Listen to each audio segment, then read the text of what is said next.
أعوذ بالله من الشيطان الرجيم بسم الله الرحمن الرحيم والعصر إن الإنسان لفي خسر إلا الذين آمنوا وعملوا الصالحات وتواصوا بالحق وتواصوا بالصبر۔ اللہ کے نام سے جو بے انتہا مہربان اور رحم فرمانے والا ہے۔ زمانے کی قسم، انسان در حقیقت خسارے میں ہے، سوائے ان لوگوں کے جو ایمان لائے اور نیک اعمال کرتے رہے اور ایک دوسرے کو حق کی نصیحت اور صبر کی تلقین کرتے رہے۔ السلام علیکم ورحمۃ اللہ وبرکاتہ۔ بسم اللہ والحمد للہ والصلاة والسلام علی رسول اللہ وعلى آله وصحبه ومن والاه وبعد، فقال الله تبارك وتعالى: والعصر إن الإنسان لفي خسر إلا الذين آمنوا وعملوا الصالحات وتواصوا بالحق وتواصوا بالصبر۔ عزیز دوستو، پیارے ساتھیوں، ماؤں بہنوں اور خواتین اسلام، یہ بہت ہی بابرکت وقت ہے، سحر کا وقت، جس میں ہم اللہ کے کلام کے ساتھ دوبارہ جمع ہوئے ہیں۔ اس مبارک گھڑی میں جہاں زیادہ دعائیں کرنے کا موقع ہے، وہاں اللہ کے کلام کے لیے بھی کچھ وقت نکالنا ضروری ہے۔ تو گزشتہ کی مجلس میں ہم نے جز عم کی جو تفسیر شروع کی تھی رمضان کے آغاز سے، ہم نے گزشتہ کی مجلس میں ایک اہم صورت کی تفسیر سننے کے بعد آج ہم سورۃ العصر کی تفسیر سننے کے لیے جمع ہوئے ہیں۔ عزیز دوستو، یہ صورت یہ انتہائی اہم صورت ہے، اسے سورۃ العصر کہا جاتا ہے۔ یہ صورت بہت ہی مشہور صورت ہے، اور یہ صورت کے اندر اللہ رب العزت نے زندگی جینے کا مقصد بیان کیا ہے، اور اللہ رب العزت نے بڑے بالکل مختصر آیتوں میں انسان کیسے اس زندگی میں جیت سکتا ہے اللہ نے بتا دیا۔ اس تعلق سے ہم امام شافعی رحمۃ اللہ علیہ کا قول نقل کرنا ضروری سمجھتے ہیں۔ امام شافعی رحمۃ اللہ علیہ نے کہا کہ اگر اللہ نے قرآن میں صرف اس آیت کو اگر نازل کرتا تو کافی تھا انسانیت کی ہدایت کے لیے، یعنی پورا قرآن کے بجائے اللہ نے صرف اس صورت کو نازل کر دی ہوتی تو کافی تھا انسان کی ہدایت کے لیے، لیکن اللہ رحمان و کرم والا ہے، تو اس نے انسانیت پر مزید کرم و عنایت کیے، تو اس نے 6230 کے قریب آیتیں ہم پر نازل کر دی، بجائے اس کے کہ صرف 3 آیتیں نازل کریں۔ تو عزیز دوستو، یہ صورت اس تعلق سے ابن کثیر رحمۃ اللہ علیہ نے کہا کہ یہ ایسی صورت ہے جس کے اندر ہدایت کو پوری کی پوری ہدایت کو اللہ نے جوڑ دی ہے۔ اس صورت ہی کی تشریح میں مزید آپ قرآن پڑھیں گے تو آپ کو قرآن آپ کو بڑے اچھے انداز سے سمجھ میں آئے گا، کیونکہ قرآن گویا کہ سمجھیے کہ اسی صورت کے نکات کی وضاحت کرتا ہے۔ چلیے صورت کا آغاز کرتے ہیں۔ بسم اللہ الرحمن الرحیم۔ والعصر، والعصر، اللہ سبحانہ و تعالیٰ نے زمانے کی قسم اٹھائی ہے۔ العصر کے 2 معنی ہیں، ایک معنی زمانہ، دوسرا معنی عصر کا وقت، جیسے ہم جانتے ہیں فجر، ظہر، عصر، مغرب، عشاء، جو عصر کی جو بالکل بیچ کی نماز کا وقت ہے، یہ بھی معنی اس کے اندر آتا ہے، لیکن عام طور پر عربی زبان میں عصر زمانے کو کہتے ہیں۔ تو اکثر مفسرین نے کہا جب قرآن نے اس معنی، اس کے الفاظ، اس لفظ کو قرآن نے جب عام رکھا ہے تو ہم کو بھی چاہیے کہ عام ہی معنی لیں۔ تو اس اعتبار سے اگر عام معنی لیں گے تو یہ کہہ سکتے ہیں کہ زمانے کی قسم، اللہ نے زمانے پر قسم اٹھایا ہے۔ تو اسے معلوم ہوا کہ زمانہ ایک بہت ہی اہمیت والی جگہ ہے نا۔ دن رات، سورج کا آنا اور اس کے بعد رات کا آنا، رات کی تاریکی کے پردے چھانا، یہ جو گردش ہے یہ کوئی معمولی چیز نہیں، اور اس کے بعد یہ زمانہ بدلتے رہتا ہے، زمانے میں کبھی ترقی ہوتی ہے اور کبھی زمانہ نیچے اتر آتا ہے. تو اس اعتبار سے زمانہ اپنی گردش اپنی جو ہے انداز سے بدلتے رہتا ہے. تو یہ جو بدلاؤ ہے یہی زمانہ ہے، بدلاؤ جو ہے یہی زمانہ ہے. اور یہاں پر مجھے آپ صلی اللہ علیہ وسلم کی ایک حدیث یاد آ رہی ہے جس میں آپ صلی اللہ علیہ وسلم نے کہا لا تسبوا الدہر. اللہ سبحانہ و تعالیٰ نے کہا لا تسبوا الدہر فانا الدہر اقلب اللیل والنہار. بعض لوگ زمانے کو گالی دیتے ہیں. کیسے؟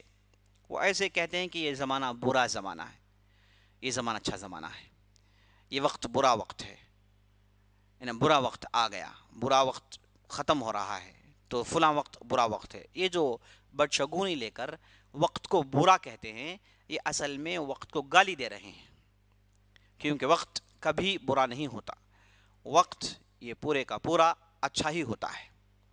اب جن لوگوں کو کچھ برائی ہوئی وہ ان کی غلطیوں کی وجہ سے، ان کے گناہوں کی وجہ سے، اللہ کی آزمائش کی وجہ سے، تقدیر کی وجہ سے انہیں وہ چیزیں آ کر پہنچی ہیں. لیکن وقت کبھی بھی برا ہو نہیں سکتا، وقت کو گالی دینا اسلام میں حرام ہے. تو اس حدیث میں جو حدیث قدسی ہے جس میں اللہ سبحانہ و تعالیٰ نے کہا کہ لا تسبوا الدہر، اے لوگو زمانے کو گالی مت دو، یہ مت کہو کہ زمانہ برا ہے، زمانہ برا وقت شروع ہو گیا ہے یا پھر ختم ہو گیا ہے. تو زمانے کو ہمیشہ برا مت کہو کیونکہ میں خود زمانہ ہوں. اللہ نے کہا انا الدہر، میں خود زمانہ ہوں. اقلب اللیل والنہار، میں جیسے چاہے رات اور دن کو بدلتے رہتا ہوں. تو یہاں پر اللہ نے یہ کہا کہ میں خود زمانہ ہوں. کیا مانا؟ اللہ سبحانہ و تعالیٰ یہ ہمیشہ اللہ سبحانہ و تعالیٰ کے قرآن کے اندر دیکھتے ہیں، حدیث کے اندر دیکھتے ہیں، اللہ ہمیشہ بعض چیزوں کی اگر اہمیت دینا چاہتا ہے تو کہتا ہے کہ خود میں ہوں.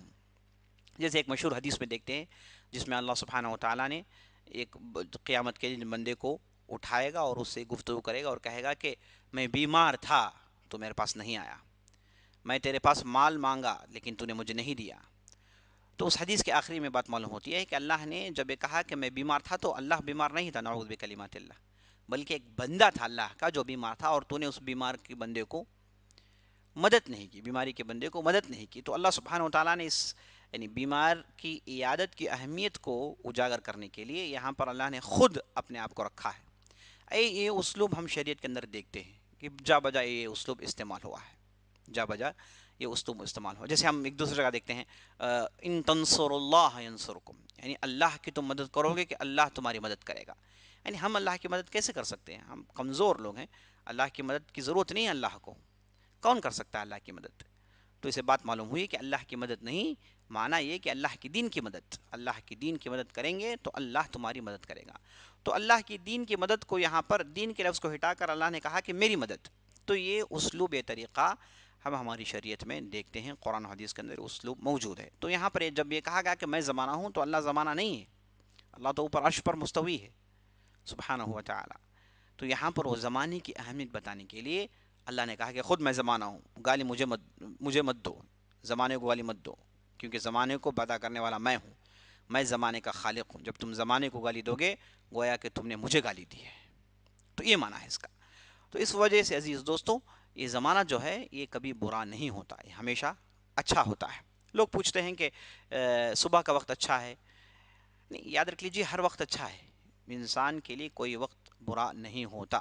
بد شگونی لینا اسلام میں جائز نہیں، اچھا شگون لینا اسلام میں جائز ہے. یہ کہنا کہ ہمیشہ ہمارا وقت اچھا ہے، اچھا وقت شروع ہوگا، یہ اچھا وقت ہے، اچھا وقت ہے، یہ کہنا جائز ہے. لیکن اس کے برعکس اس کے جو پیر ہے برا وقت، اسے کہنا بالکل جائز نہیں. یہ شریعت سے ہم کو یہی بات معلوم ہوتی ہے. تو دیکھیے کتنی بہترین شریعت ہے. ہمارے پاس کوئی برا وقت کوئی اچھا وقت نہیں ہے، ہمارے پاس پورا ہی اچھا وقت ہے. تو یہ بات عزیز دوست یاد رکھنی چاہیے. تو والعصر، زمانے کی قسم، کیونکہ زمانے کے اندر بہت ساری خوبیاں ہیں. زمانہ ایک کنٹینر ہے جس میں ہر واقعات پیش آتے ہیں، انبیاء علیہ السلام کا آنا جانا، اور اس کے بعد نیک لوگوں کا آنا جانا، برے لوگوں کا آنا جانا، زمانے کے اندر تبدیلیاں، یہ سب زمانے کے اندر ہوتا ہے. تو یہ خود ایک بہت بڑی چیز ہے. ایک ایسی جگہ جہاں پر اتنا سب کچھ ہو، یہ بہت بڑی چیز ہے. تو اسی لیے اللہ نے زمانے پر قسم اٹھائی والعصر. اور اس لیے بھی زمانے پر قسم اٹھائی گئی کیونکہ اب جو باتیں بتائی جائیں گی اس کا تعلق انسان کے زمانے سے. ہر فرد وہ اپنے زندگی خود زمانے میں ہوتی ہے نا، وہ اپنی زندگی کیسے نبھائے، زندگی کیسے بنائے، کیسے اسے سیٹ کرے، اس تعلق سے آگے چل کر ہدایت دینے والی دی جانے والی ہیں، اس لیے یہاں پر زمانے پر قسم اٹھایا گیا ہے۔ تو بہت ہی اہم صورت ہے عزیز دوستو، والعصر، اور صحابہ رضوان اللہ علیہ مجمعین کے تعلق سے آیا ہے کہ یہ جب بھی اپنی مجلس ختم کرتے تو آپس میں یہ صورتیں پڑھ کر تلقین کرتے تھے، آپس میں گویا کہ یہ صورت پڑھ کے یاد دلاتے تھے کہ دیکھیں ہم جو ہے، کیونکہ یہ آنے والی آیت میں آپ دیکھیں گے کہ اسی موضوع کو چھیڑا گیا ہے، تو آپس میں حق کی بات کرنے کے تعلق سے، تو یہ صورت گویا کہ صحابہ رضوان اللہ علیہ مجمعین کے سامنے ہمیشہ ہوا کرتی تھی، اور یہ صورت کو اکثر پڑھا کرتے تھے، اور یہ صورت موضوع کے اعتبار سے معلوم ہوتی ہے کہ مکی صورت ہے۔ کوئی حرج نہیں کہ یہ صورت 2 مرتبہ نازل ہوئی ہو، اللہ عالم، لیکن یہ صورت مکی صورت ہے موضوع کے اعتبار سے۔ ان الانسان لفی خسر، جب قسم اٹھائی گئی تو قسم کا بدلہ، ریزن سنایا جا رہا ہے کہ بلا شبہ انسان خسارے میں ہے، بلا شبہ انسان خسارے میں ہے، نقصان میں ہے۔ ان الانسان لفی خسر، انسان خسارے میں ہے۔ الا الذین آمنوا وعملوا الصالحات، اچھا انسان خسارے میں ہے کیا معنی؟ اور دیکھیے اس بات کو اتنی تاکید سے کہا گیا ہے، پہلے تو قسم اٹھائی گئی، پھر اس کے آگے ایک انا کو ڈال دیا گیا ہے، اور اس کے بعد ایک لام کی اضافت کر دی گئی ہے فی پر، ان الانسان لفی خسر، فی پر ایک لام ڈال کر، اس لام کو لام المزحلقہ کہتے ہیں، یعنی بات کی تاکید کو بہت زیادہ بڑھائی گئی ہے، اس کے اندر معنوں کو بہت زیادہ اس کی اہمیت دی گئی ہے، اس لیے اس کے اندر یہ الفاظ ان کا استعمال ہوا ہے، ان الانسان لفی خسر، انسان خسارے میں۔ کیا معنی خسارے میں ہے؟ کیا معنی؟ کیا ہم یعنی جو بھی پیدا ہوتا ہے خسارے میں ہے؟ اس آیت کی روشنی میں بات اچھی طریقے سے معلوم ہو جاتی ہے کہ انسان کا اپنے آپ کو بچا کر جنت میں لے کر جانا یہ اس کی جیت ہے، اگر یہ نہیں کرے گا تو خسارہ اٹھائے گا، یعنی اپنے آپ کو اگر وہ شیطان کے شکنجوں سے بچا لے گا، نرغے سے بچ جائے گا، تو گویا کہ وہی ہے جو اس زندگی سے فائدہ اٹھایا ہے، اس کے علاوہ جو بھی کچھ وہ کرے گا نقصان میں ہے، یعنی یہ سوچ اس کے اندر نہیں ہے کہ وہ جنت کو جانا ہے، اور دنیا کی زندگی کو میں بطور انویسٹمنٹ آخرت کے لیے مجھے کرنا ہے، اگر یہ وہ سوچ نہیں رہا ہے تو وہ نقصان اٹھانے والا ہے، یعنی جو لوگ انکار کرتے ہیں وہ بھی نقصان اٹھا رہے ہیں، جو لوگ غفلت میں پڑے ہیں وہ بھی نقصان اٹھا رہے ہیں، اور جو لوگ آخرت کو کوئی اہمیت نہیں دیتے، اس تعلق سے کوئی تیاری نہیں ہے، یہ بھی نقصان اٹھانے والے ہیں، یعنی ڈیفالٹ زندگی انسان کی اس دنیا میں خسارت کی ہے، اگر اس نے اس دنیا سے نکلنے کے بعد کی تیاری نہیں کی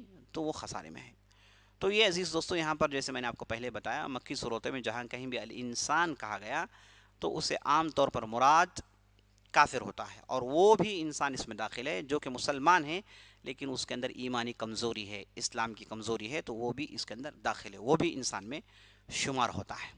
تو ان الانسان لفی خسر، انسان خسارت میں ہے، یعنی ڈیفالٹ پوزیشن بتایا گیا۔ دیکھیے سبحان اللہ کیا بہترین انداز ہے بات بتانے کا، پہلے انسان کی اوقات بتا دی گئی، اس کی حیثیت بتا دی گئی کہ بھائی وہ کیا ہے، وہ نقصان اٹھائے گا، بجز ان لوگوں کے جن کا ذکر آنے والا ہے، اس کے بعد ایکسیپشن کیا گیا تاکہ ایکسیپشن جس پر کیا گیا ہے اس کی اہمیت جانا پائے۔ دیکھیے یہاں پر جنرلی کہہ دیا گیا کہ سب انسان نقصان اٹھانے والے ہیں، ڈیفالٹ پوزیشن ہے۔ اچھا کون فائدہ اٹھائیں گے؟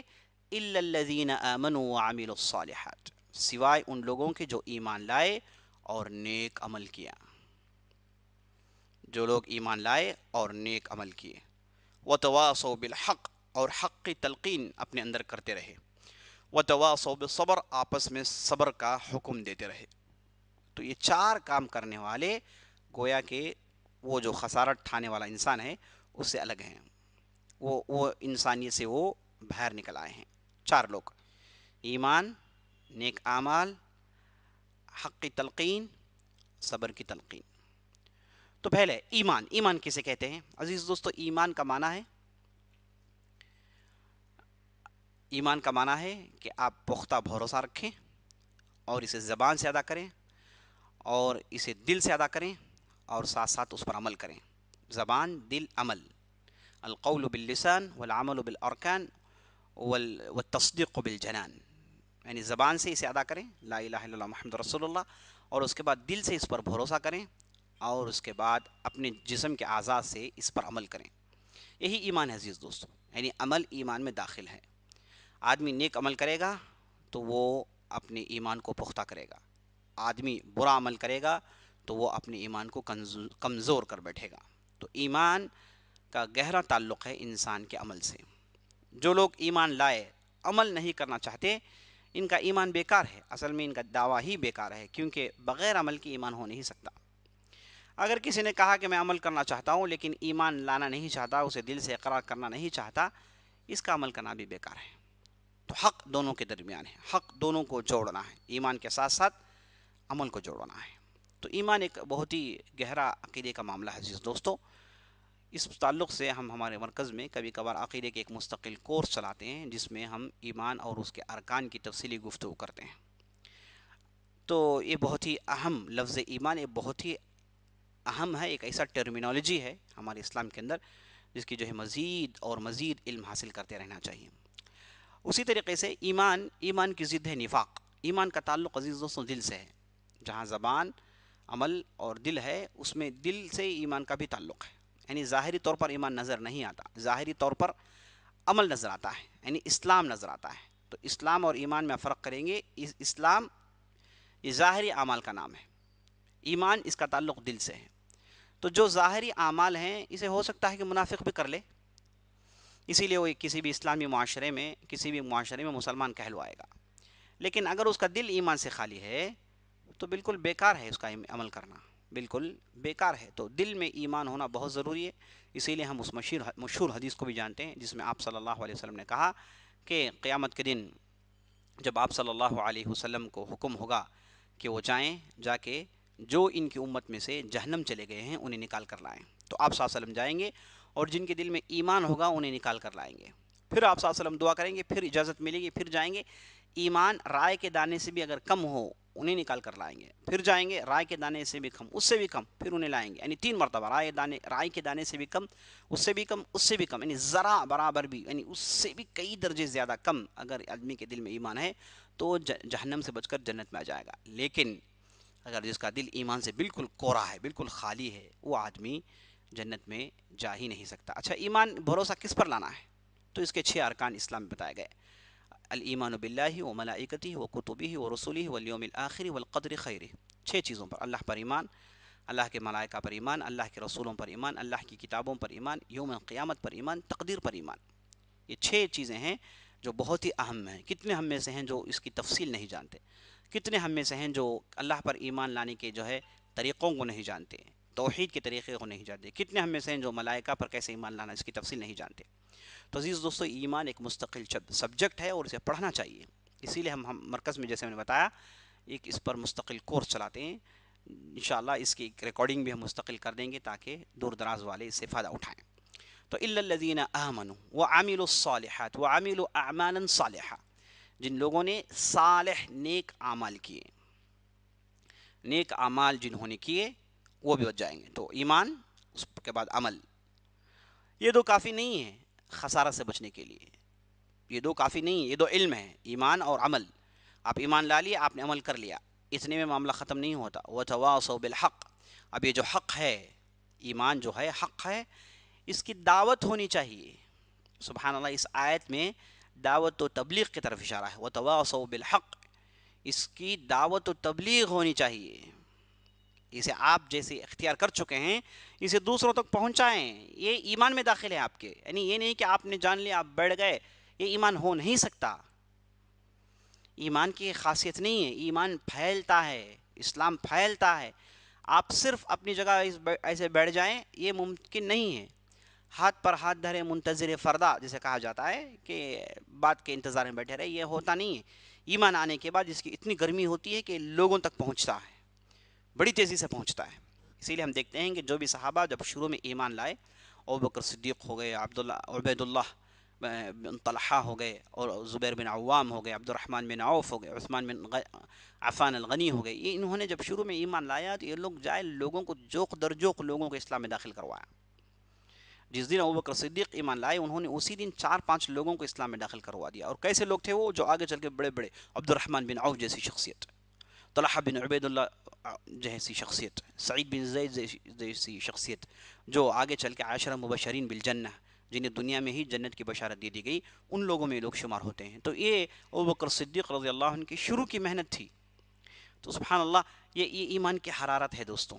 جو لوگ ایمان کی دعویٰ کرتے ہیں اور کہتے ہیں کہ بھائی مجھے دوسروں تک پہنچانا نہیں آتا، میں کام نہیں کر سکتا، یہ اپنے آپ کو دھوکہ دے رہے ہیں۔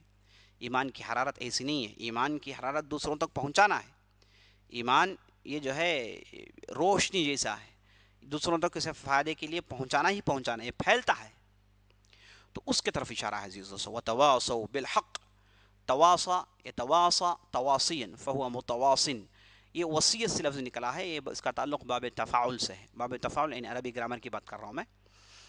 باب تفاعل یہ جو ایک صیغہ ہے، ایک چیز ہے عربی گرامر کے اندر، جو استعمال اس وقت کرتے ہیں جب کسی دو شخص کے درمیان کچھ کام ہو۔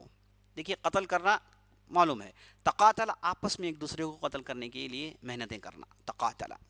اسی طریقے سے تواصا یعنی ایک دوسرے کی وصیت کرتے رہنا، دونوں طرف سے کام میوچول یہ کام چلتا رہے۔ وتواصوا بالحق، آپس میں وصیتیں کرتے رہیں، کس چیز کی؟ حق۔ حق ایک ایسا عام لفظ ہے، اس میں آپ ایمان، اسلام، اعمال سب کچھ داخل ہو گئے۔ حق کی تلقین کرتے رہے آپس میں حق کی تلقین یعنی ایک دوسرے کو یاد دلاتے رہے۔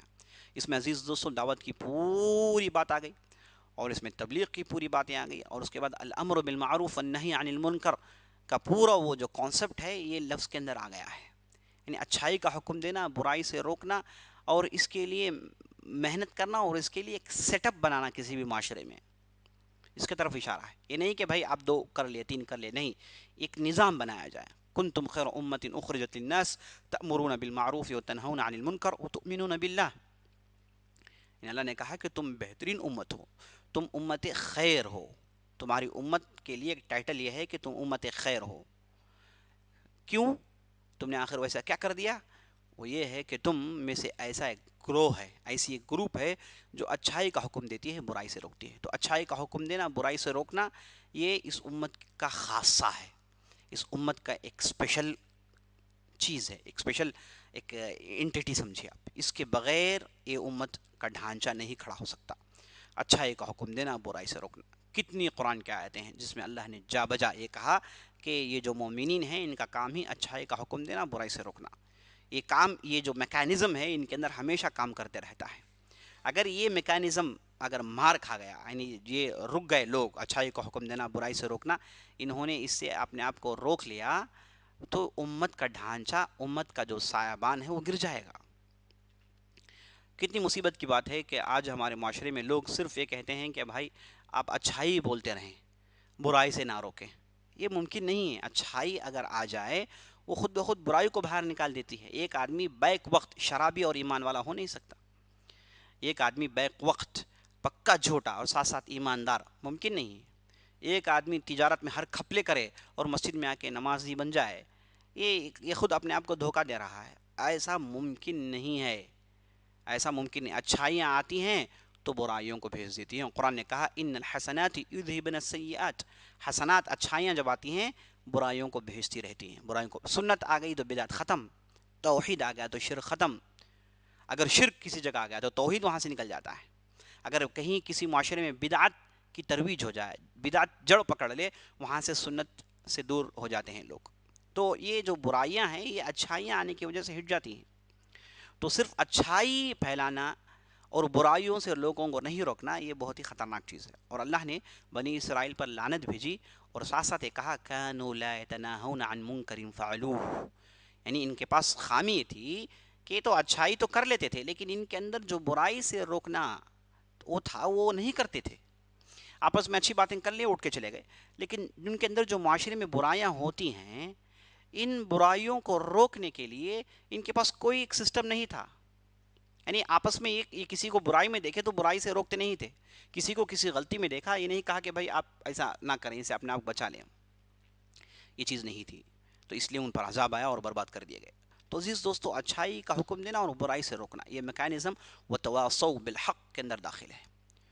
تو دیکھیے کتنی اہم بات ہے، یعنی پہلا ایمان لائیں، اس پر عمل کریں، اور اس کی دعوت کا کام کریں. سبحان اللہ, کتنا لاجیکل ہے. دیکھیے, ایمان آپ خود لائیں, آپ خود جان لیں, علم حاصل کر لیں اور اس پر عمل کریں سب سے پہلے, اور اس کے بعد اس چیز کو لے کر دوسروں تک جائے, دوسروں تک اس چیز کو پہنچانے کی کوشش کریں. اتنے معنی ہیں. سبحان اللہ, یہ بہت ہی معنی خیز صورت ہے عزیز دوستو. اس پر علماء نے بہت کچھ لکھا ہے, اس لیے میں نے سوچا کہ آج کا یہ پروگرام صرف اس صورت پہ ہو جائے, تاکہ کم از کم ہم اس کے ایک اہم باتوں کو آپ کے سامنے رکھ پائیں. تو وتواصوا بالحق, اس کے بعد وتواصوا بالصبر. یعنی جب آپ دعوت کا کام کریں گے, آپ یہ کہیں گے کہ بھائی اس کو کرو, اس کو مت کرو, یہ ایمان ہے, یہ ایمان کے خلاف ہے, یہ چیز سنت ہے, یہ بدعت ہے, یہ چیز توحید ہے, یہ چیز شرک ہے. اللہ ہی کی بات کرنی چاہیے, کسی اور کی عبادت نہیں کرنی چاہیے. نمازیں ایسے پڑھتے ہیں, دنیا داری ہمیشہ نہیں ہے. دنیا داری چھوڑ کر اللہ کے راہ میں آئیں, وقت نکالیں, نماز پڑھیں اور روزے رکھیں, اور اس کے بعد اللہ کے راہ میں خرچ کریں. جب بھی آپ اچھائی کا ایک میکانزم شروع کریں گے, اچھائی بولنا شروع کریں گے, تو یاد رکھ لیجئے سب سے پہلی چیز جس کا آپ کو سامنا کرنا پڑے گا وہ ہے مخالفت. وہ ہے کہ لوگ آپ کے خلاف ہو جائیں گے.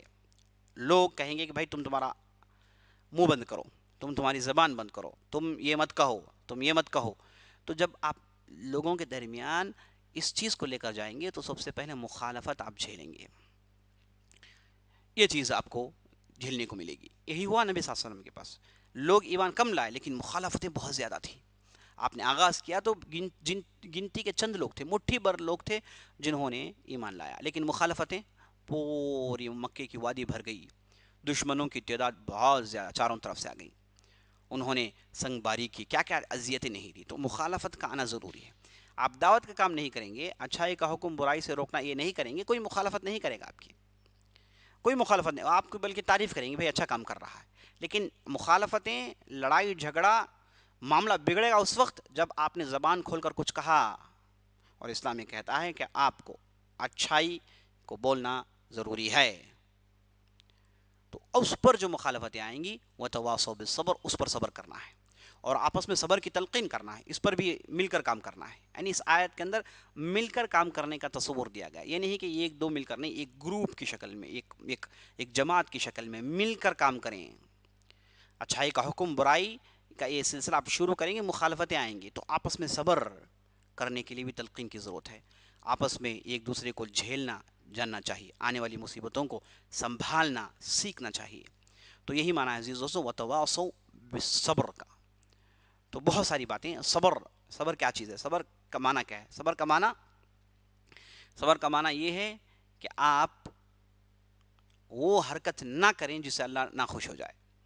کیونکہ جب آدمی کو صبر کرنا ہے وہ اس کے علاوہ کچھ کر نہیں سکتا, لیکن اس موقع پر اللہ کی نافرمانی نہ کر دیں. یعنی مثال کے طور پر اگر کسی کے یہاں کوئی گزر گئے ہیں, آپ ادھر گئے اور آپ نے کہا کہ صبر کیجئے, تو آپ وہ صبر کے علاوہ کریں گے کیا؟ دوبارہ تو زندہ نہیں کر سکتے. وہ غم وہ جھیلتے ہوئے صبر کے علاوہ کچھ کر نہیں سکتے. لیکن معنی یہ کہ اس موقع پر کوئی حرام کام نہ کر دیں. یعنی چیخ کر بل بلا کر روئیں نہ, کپڑوں کو پھاڑے نہ, سر کو پیٹے نہ, سینوں کو پیٹے نہ. یعنی خاموشی سے دین کی تباہ کرتے رہیں اور جھیلیں, اسے برداشت کریں, ٹالریٹ کریں. صبر کے بھی بہت سارے معنی عزیز دوستو. میں سمجھتا ہوں کہ وقت ہوا چاہتا ہے. انشاءاللہ آئندہ مجلس میں ایک دوسری صورت کے ساتھ آپ کی خدمت میں حاضر ہوں گے. تب تک کے لیے اجازت دیجیے, اور اللہ سے دعا کیجیے کہ اللہ سبحانہ و تعالی ہماری تمام پریشانیوں کو دور کر کے ہمیں دنیا اور آخرت میں چین و سکون سے زندگی گزارنے کی توفیق بخشے. اقول قولی هذا واستغفر الله لي ولكم ولسائر المسلمين من كل ذنب وخطيئة فاستغفروه إنه الغفور الرحيم. وصلى الله على نبينا محمد وعلى آله وصحبه أجمعين. والسلام عليكم ورحمة الله وبركاته.